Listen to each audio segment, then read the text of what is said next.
The Undercountry Music News is an excerpt of the weekly internet broadcast Undercountry Music, which features music from great country artists you won't hear on mainstream radio, as well as a roundup of the most interesting country music news of the week without all the fluff.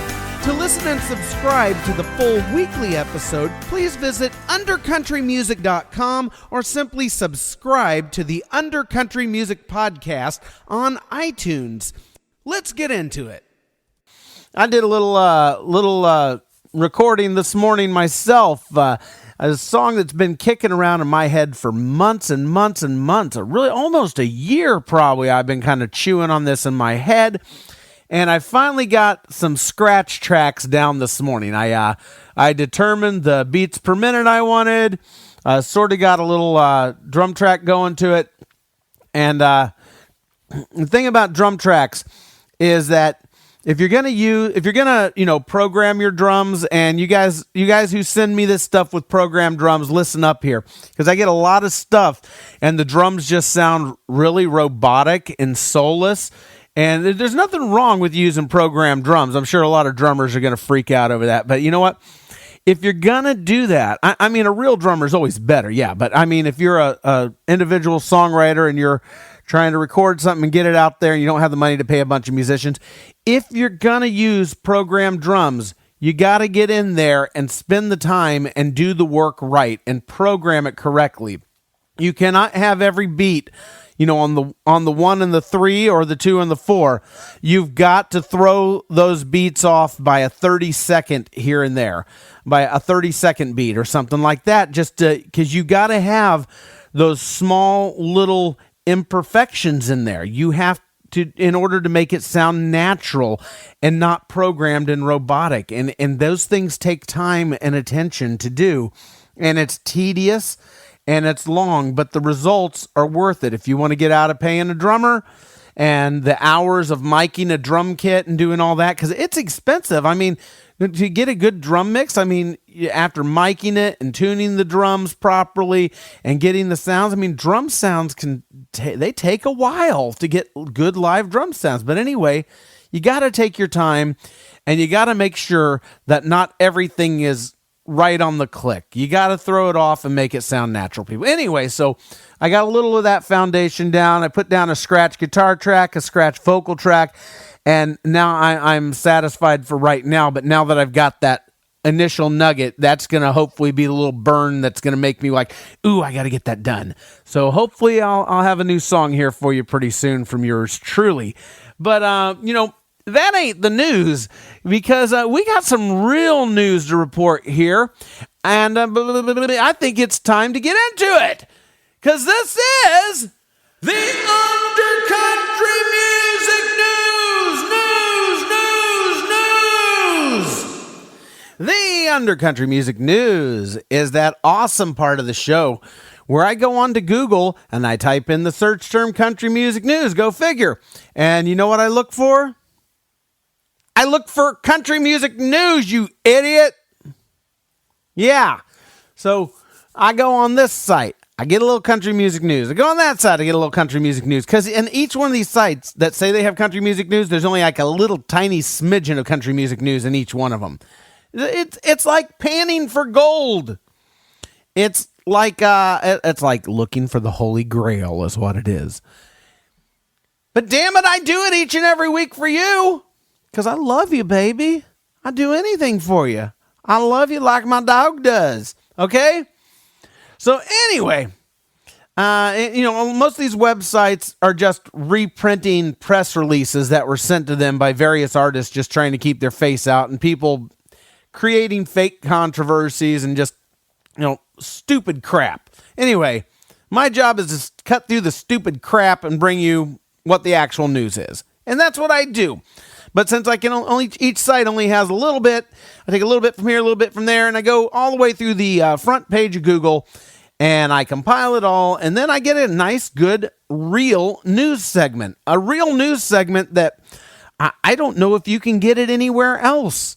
I seriously don't. I seriously have my doubts, because everybody just wants to fill their news rolls with garbage.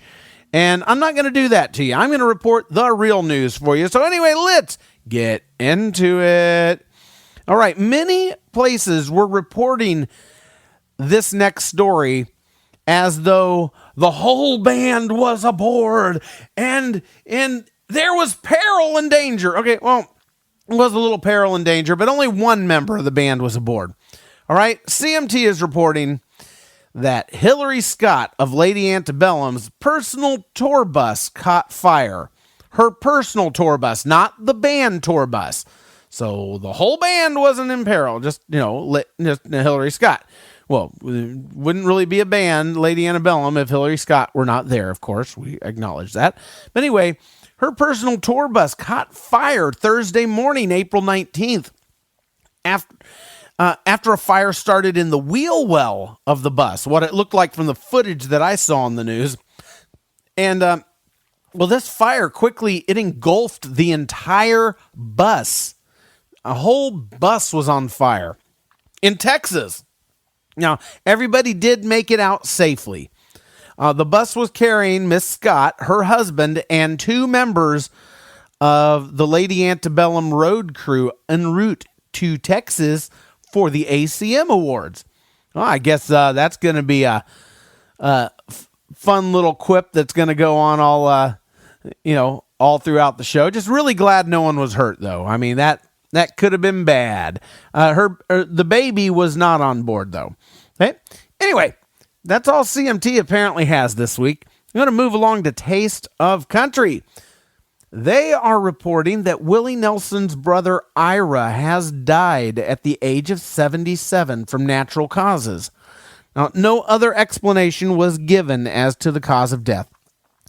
Ira was a tour bus driver for major music artists like Bon Jovi, Van Halen, and also John Fogerty. Now, there wasn't really a whole lot of information about this man. I think he just lived kind of below the radar. I found it interesting that the story over at Taste of Country, that the picture they showed of this guy appears to be of a guy in his maybe early 50s, late 40s, and it certainly nowhere near his late 70s. So I don't know if they just could not come up with a more recent picture of the guy or what. I'm assuming they couldn't. Well, journalists are notoriously lazy. And anyway, I found it odd they weren't able to find a more recent picture. It's like they say this guy dies at age 77 and show a picture of like a middle-aged guy, Whatever. Anyway, we are going to trot along over to Country Weekly. Now, how is this next story not on the two top-ranked country music news websites? It is beyond me, but I'm going to bring it to you now, and Country Weekly was on the ball enough to have this story. Alan Jackson is about to drop a brand new album, damn it! And it's called Angels and Alcohol. It is a 10-song offering, of which Alan Jackson wrote 7 of the songs. Not bad. Not bad at all. And I read through the song titles, and I got to tell you, I didn't see too much crappy cliche stuff, just from, the album cover looks pretty good. I like the title. I like the song titles I read. So I'm looking forward to this one. I seriously am. New one from Alan Jackson. Wrap your brain around that. All right, over at the 615, which is a subsection of billboard.com, supposedly dedicated to the music goings on from the Nashville area, and by extension, country music, more or less. But sometimes I see stuff about like Beyonce and crap like that, and I don't understand what the hell's going on with that. But anyway, over at the 615, they are reporting that the legendary... Now, how is this one not on the top 3 country music news websites?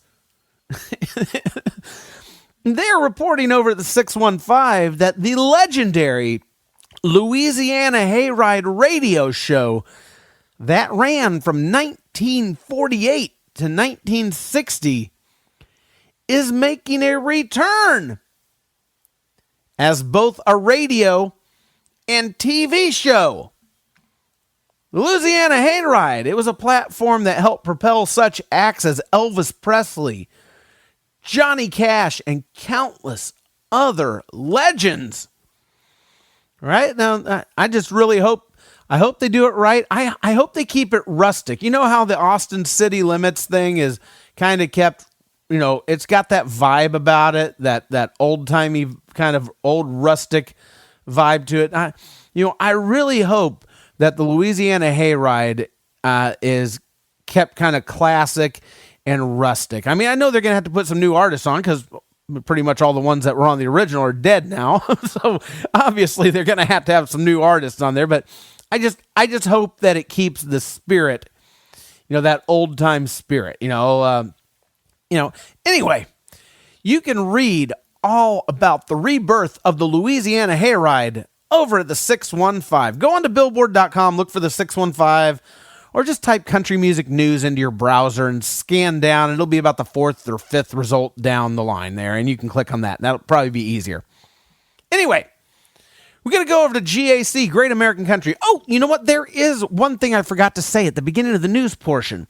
If I go onto one of these country music news websites, they're supposed to have country music news, and they fail in their duty, I don't throw duty at them. And a lot of people say you should just keep things positive. If you ain't got nothing nice to say, don't say anything at all. Well, you know what? I don't think a belch really is saying something, but I reward these websites that don't do their jobs with the dreaded Undercountry Music News Wet Belch of the Week. And that's what GAC is getting this week. And they get it almost every week, except some weeks I'm just tired of giving it to them because these guys just don't report any country music news at all. It's all BS over there. Seriously, it's like top 20 countdowns and look at this farmhouse in the middle of BFE. You know what? GAC, BFE to you. Taste my wet belch of the week. There you go. Let that be a lesson to you. Get on the ball. All right. We're going to scoot over to the boot because I can't find a better segue. Theboot.com. You can listen to George Strait's new sort of island country vibe song called Let It Go. And no, not the song from Frozen. Anyway, I had to listen. It wasn't his best work, in my opinion, but even so, it's George Strait, and it was way better than just about everything that I'm hearing on country radio currently. So, I mean, it's all right, It didn't suck. It was all right, So it was a decent listen. I'm not driven to listen to it again, but if it were to come on the radio and I was driving down the road, I probably wouldn't change the channel. And what can I say? That's about all I can really say for the tune, but you can go have a listen to it for yourself. And if you have a thought or feeling on the song or any other matter, you can email me. Email me at undercountry@neal-smith.com. That's undercountry, like the name of the show, at neil-smith.com. And, if it's something worth responding to, I will put your letter in a special segment of the show called the Undercountry Music Mail. I sure will. I don't have any Undercountry Music Mail this week because all the artists that submitted songs to me and stuff, they just submitted the link and pretty much said nothing else. No hi, no hello, no I hate your show, but I'm sending music anyway. Nothing. I mean, really. I mean, at least say hi or something. Shoot. Man, I got to tell you, 2/3 of the jokers that send music to submit for this show, they don't even include a website. Hello? What's the point of sending your music to someplace to get played if after I play it, I can't tell anyone where the hell to go to learn more about your act? Jeez. Louisiana Hayride. I just like saying Louisiana Hayride. You know what? The Boot also has the new Rascal Flatts video for their new single, Riot. It's a ballad. Imagine that coming from Rascal Flatts. It sounds exactly like all their other ballads. Imagine that coming from Rascal Flatts.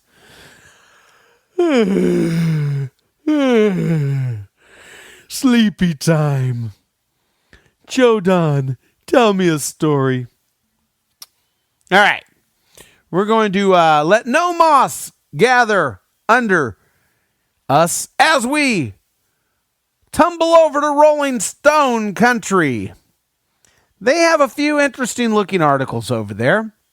Nothing that really stood out to me as news. It was just like articles, sort of catching up with, some artists that you don't hear about from all the time. Well, that's admirable, but that's more like, that's not really like news. That's, more like just articles about artists, Anyway, some articles that looked interesting, but also that I didn't read.